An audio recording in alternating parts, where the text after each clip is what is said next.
am woke now, and I can prove it. Here you go. I love illegal immigrants. Yeah, sue me now. Sometimes I go down to Dover for the day, right? And I look out, right? I look for a boat, and I see a dinghy with about 60 of them, and I go over here, like, right? And I pull them into shore, and I go, women and children first. They go, there are no women and children. Just you lads, is it? Just come on, lads. Come on, lads. Ricky Gervais is among the most hilarious comedians out there. He never backs down from any topic, and that's why people admire him. But what truly makes him funny isn't just his clever jokes. I tried to watch a bit of it, and I decided I'd rather watch Louis C.K. masturbate. Can't mention him anymore, he's cancelled. They may be witty, but that's not the reason people are laughing. It's usually because he's pointing out the truth, often the harsh truth. It's funny because it's what everyone is thinking but won't dare say. In this video, we're exploring his sharpest takes on woke culture, from critiques of censorship to jokes about identity and politics. Get ready for some of his most controversial moments. No topic is off limits, and no one escapes his signature sarcasm. Let's dive right in. We'll kick things off with Ricky's thoughts on Boris Johnson's infamous remarks about Muslim women. As always, Ricky manages to bring humor to even the most controversial subjects. And people say to me, you spoil that cat. I go, yeah, I do. It's a cat. It's not a person. What's the worst that can happen if you spoil a cat? Do you know what I mean? It doesn't grow up to be fucking Boris Johnson. It is... No, I don't get political. Ricky skillfully targets both Boris and society's double standards in one swift jab. Now let's shift to something even more daring. Ricky's satirical take on illegal immigration. But I am woke now, and I can prove it. Here you go. I love illegal immigrants. And I go, where you headed? And he goes, Gary Lineker's house. I go, it's just down there. Ricky humorously suggests immigrants should be welcomed at Gary Lineker's house, turning a serious subject into something laugh-out-loud funny. Now he's tackling a topic closer to home for comedians: woke comedy. These days, comedy is full of rules, and Ricky is definitely not a fan. Here's his take on woke comedy and the concept of safe spaces in stand-up. When someone says to me about another comedian, they say, oh, they're not funny. Even if I agree with them, I stand up, I say, well, you can't say that. You've got to say, you don't find them funny, you know? And I hate it when people say, that joke was offensive. I gotta say, no, you've got to say, you found it offensive. Because it's all about feelings, and feelings are personal. Ricky makes a valid point. Comedy that doesn't have the potential to offend isn't truly comedy. Next, we dive into one of Ricky's most controversial moments, the Caitlyn Jenner joke. Some labeled it transphobic, but Ricky's about to clarify why they completely misunderstood it. Last time I did it was a Caitlyn Jenner joke, right? Oh, outrage on Twitter the next day. And by outrage, I mean a couple of people going, it was transphobic. It wasn't transphobic in the slightest. It was a joke about a trans person, but the joke had nothing to do with that aspect of her existence. And that's the other thing about offence. People get offended when they mistake the subject of a joke with the actual target, and they're not necessarily the same. I'll tell you the joke, you make your own minds up. Right, so... Ricky points out that the subject of a joke isn't always the target. This is a lesson that many people still have yet to grasp. Now, let's explore the cancel culture debate further, as Ricky has a lot to say about it too. In this segment, Ricky addresses cancel culture directly. He warns that those cheering on today's cancellations might someday find themselves in the same situation. But if you're the type of person to revel in someone getting cancelled for something they said 10 years ago, you're just ensuring that one day you'll be cancelled for something you said today. You can't predict. The worst thing you can say today is, women don't have penises, right? Now, no one saw that coming. Let's now move on to another controversial topic, the shifting definition of what it means to be a woman. Ricky's comedy never backs down from the most polarizing issues. In this piece, he tackles the changing concepts of gender and identity, all with his signature sharp wit. Oh, women. Not all women. I mean the old-fashioned ones. You know, the old-fashioned women. Oh, God. You know, the ones with wombs. Oh. Here's Ricky addressing another sensitive topic, obesity. True to form, he twists the conversation with a bit of absurdity, drawing a comparison to being gay. I was listening to the radio in England a few weeks back, Radio 4, quite highbrow. There was a discussion about political correctness. My name came up straight away, right?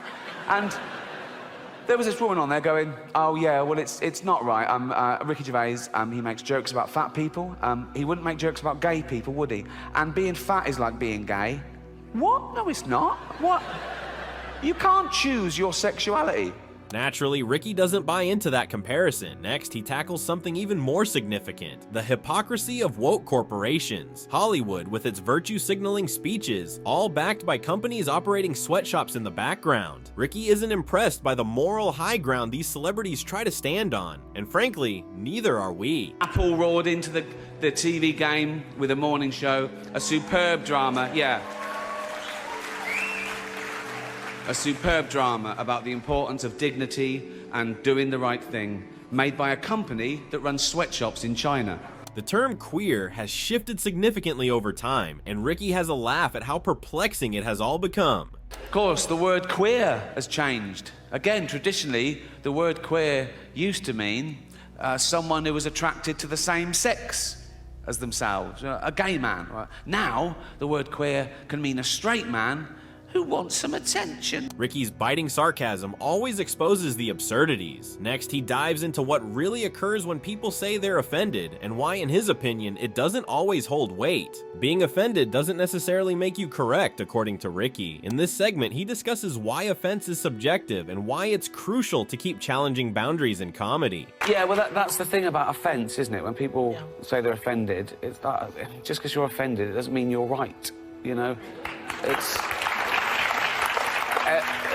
offense is about feelings, and feelings are personal. It's a fine line, but Ricky is convinced that the best comedy pushes against the norm. Next, he discusses the reaction to his Supern Nature special on Netflix. Ricky's Supern Nature sparked a lot of online controversy, but his response? Let's just say he's not losing any sleep over it. My last show, Supern Nature, dropped on Netflix last year.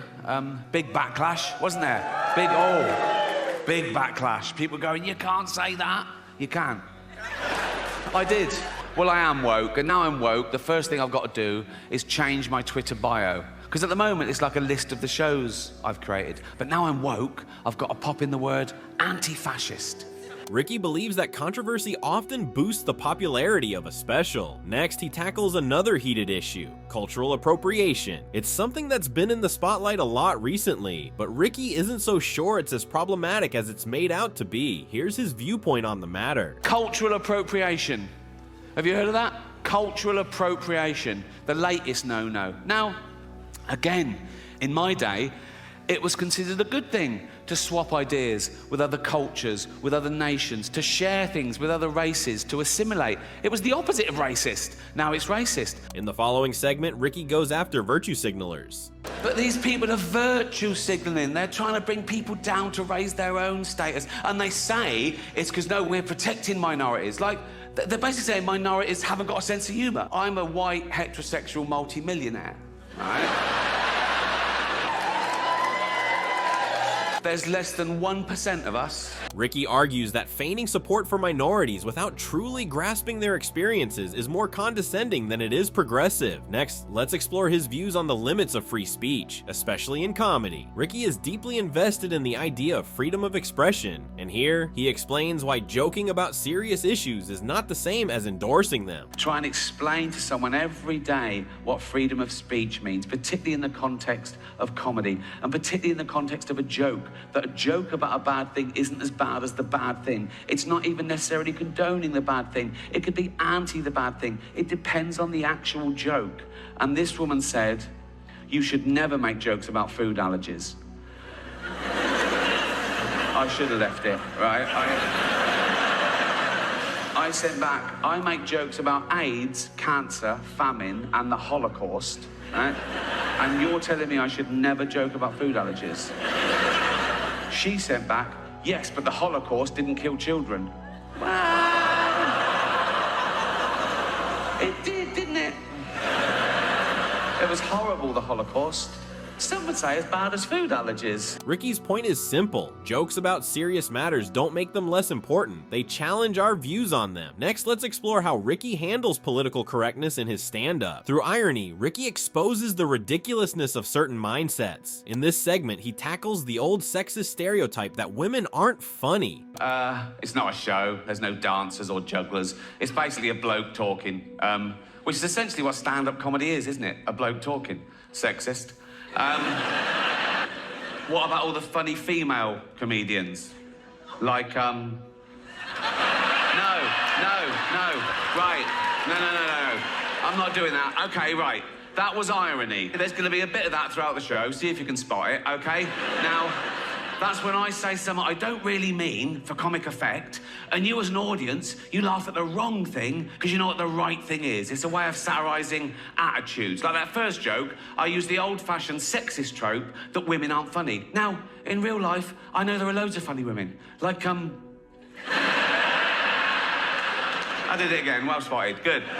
Naturally, it's all about irony. Ricky is fully aware that women are funny too. In this final clip, let's hear Ricky's perspective on those who criticize him for being too controversial. While many critics say he crosses the line, Ricky argues that crossing boundaries is exactly the point of comedy. Comedy should challenge limits and ignite important discussions. I did think of adopting for a while, a little third world child, because that would tick all 3 boxes, wouldn't it? You know? You think of it like, 1, I wouldn't be adding to the population problem. I'd be alleviating existing problem. A young kid born through no fault of his own into abject poverty, he would have died without me. I can literally save his life and give him a great upbringing, right? 2, he would be grateful, wouldn't he? He'd want to pay me back, wouldn't he? Particularly if I let him know that all the other kids in the village, they weren't so lucky, they didn't make it out. I'd tell him that early on, so he really bucked his ideas up, right? I'd go, Tundi, come here. Yeah, go and pop a shirt on. You're not in Africa now, mate. That's better. Yeah. Tundi, yeah, water straight out of a tap, innit? Yes. No, it's not free, it's Hampstead. Yeah, of course it's safe. Safe, fresh drinking water. Have as much as you want. Have a bucket full. Straight out of a tap, fresh drinking water. There you go. Go and clean the car. Go on. So, there it is. Ricky Gervais tackles woke culture, cancel culture, and everything that falls in between. From critiquing woke capitalism to poking fun at current social trends, his humor is always sharp, daring, and unapologetically bold. If you enjoyed the video, don't forget to hit that like button and subscribe to the channel. Let me know what you think in the comments below. See you in the next video.